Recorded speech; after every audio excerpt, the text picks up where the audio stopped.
Let's now look at the EHO planter in detail to see why he so unreservedly recommends it to his customers. First of all, we'll examine a planter off the field. We'll start at the front with the openers. The leading edge is replaceable and can be adjusted for wear. Its depth of work is limited by a simple chain arrangement. For cloddy land or uneven soil texture, a depth wheel can be fitted. This is best demonstrated in work, as we see here. A compression spring mounted on the side of the opener holds it at a constant depth. Tension can be increased for harder soil types. A high percentage of potato land is now de-stoned or de-clodded. Here we offer a kit which lifts the planter 6 inches to keep the drive chains clear of the soil. A useful feature of the planter is the ease with which seed spacing can be altered. It is just a matter of taking off the tension and slipping the chain from one cog to the next.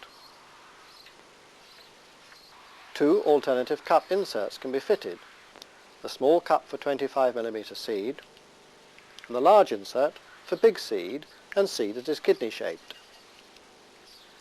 Belt tension is easily released by 2 over-center catches. This allows one row to be stopped, as for example when one is working to a headland. To prevent doubles, there is an adjustable agitator. A long divider, set between the 2 rows of cups, dislodges surplus potatoes before they have a chance to be damaged.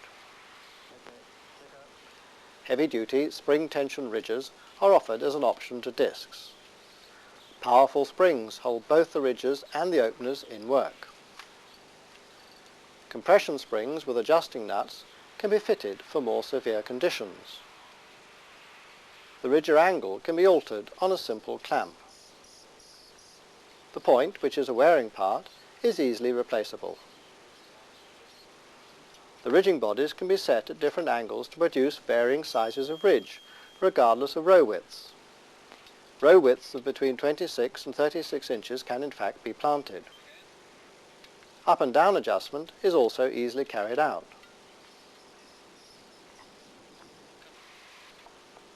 A cab-mounted monitor tells the driver that his feed belts are working correctly.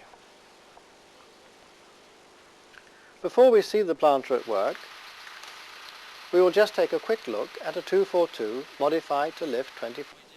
A special feature of the 242, as we shall see later, is the belt feed system. This is operated by an electromagnetic clutch, one for each of the 2 belts. Sensors are used to control the movement of the belts. When the crop level at the cup pickup point is low, the sensors activate the appropriate clutch and more seed is fed forward. The sensors are on an adjustable arm and are usually set 6 inches above the base. Depending upon the size of the seed, so the feed control plate is set to prevent bridging, 4-inch beds. It is clearly a much narrower machine than the standard planter, and it will be noted that this one has been fitted with the optional hopper extension. We'll move now to the field and look first at a Model 242 at work on Mr. Osborne's farm near Ongar in Essex, where the land is heavy clay. He's planting well-chitted seed, loading from a trailer at the top headland. Half a ton of seed can be carried, which allows the planter to travel on average 1,000 yards between fillings.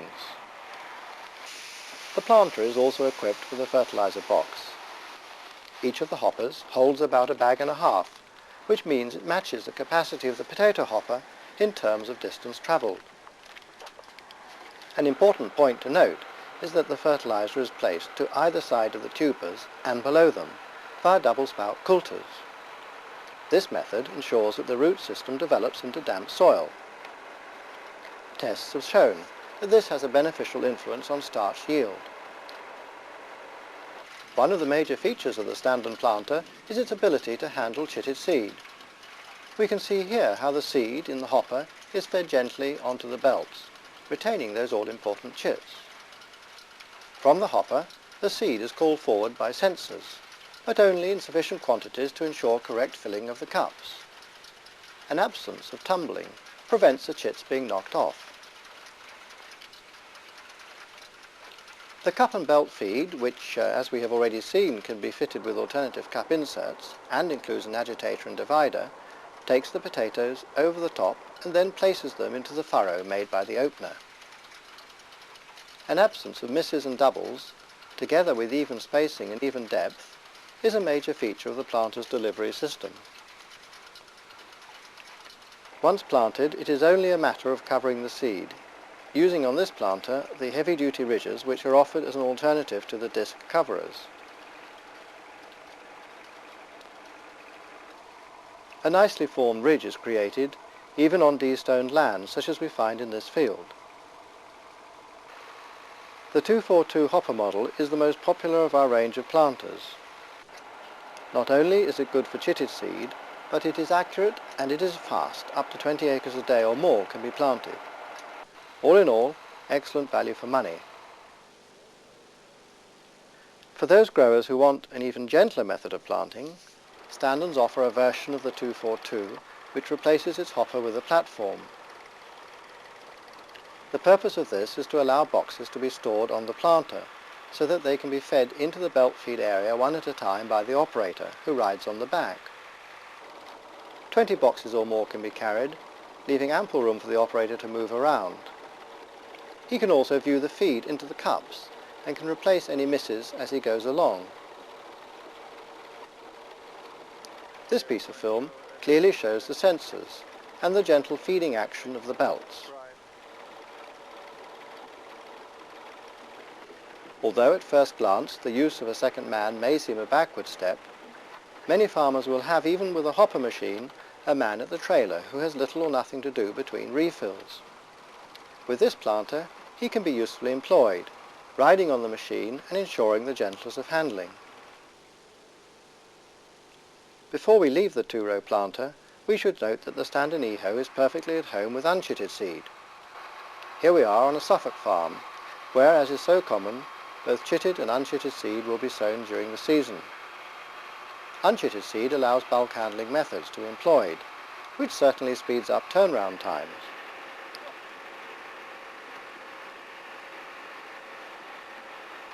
The potatoes feed easily through the belt and cup system, great accuracy being achieved.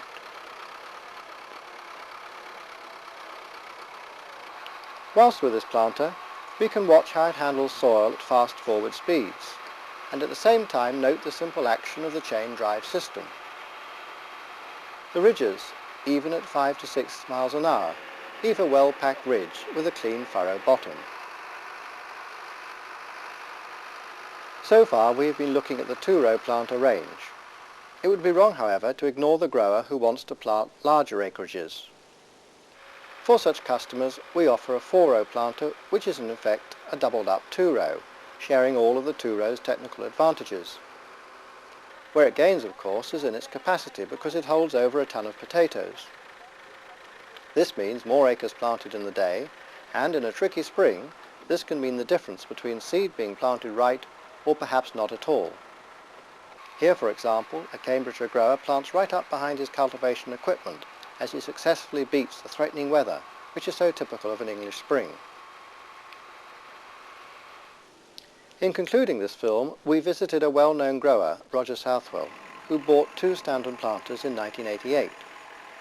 Norfolk. Now, Roger, you bought 2 new Standen Ehos this year. Can you tell me why? Yes, there's quite a lot of reasons really, Andy, but the main reasons are, first of all, I needed a planter that would cope not only with unchitted seed, but also with chitted seed far better than I'd ever had a planter to cope with chitted seed in the past. I was totally dissatisfied at the way that we were paying a lot of money to chit potatoes and then knocking a lot of chits off. I looked around the marketplace and really the EO, in my opinion, was the only one that would cope with non-chitted and chitted seed adequately for the amount of acres that I have to plant. Now, you've had 2 machines since about January, February time. What have you planted now? Well, by just before the end of April, we'd managed to get 550 or just over 550 acres planted with the two machines. And you're pleased with the results, are you? Yes, so far anyway. I mean, obviously we shall be waiting in anticipation to see what the crop's like. Right. But at the moment, not only me, but the farm manager and all the men have been quite delighted with the performance of the machines. Oh, that's good to know. Before we finally ring down the curtain on this film, we should take our camera out to one of the first fields Roger drilled to look at the crop emergence. With the standen planter, your crop too can look like this.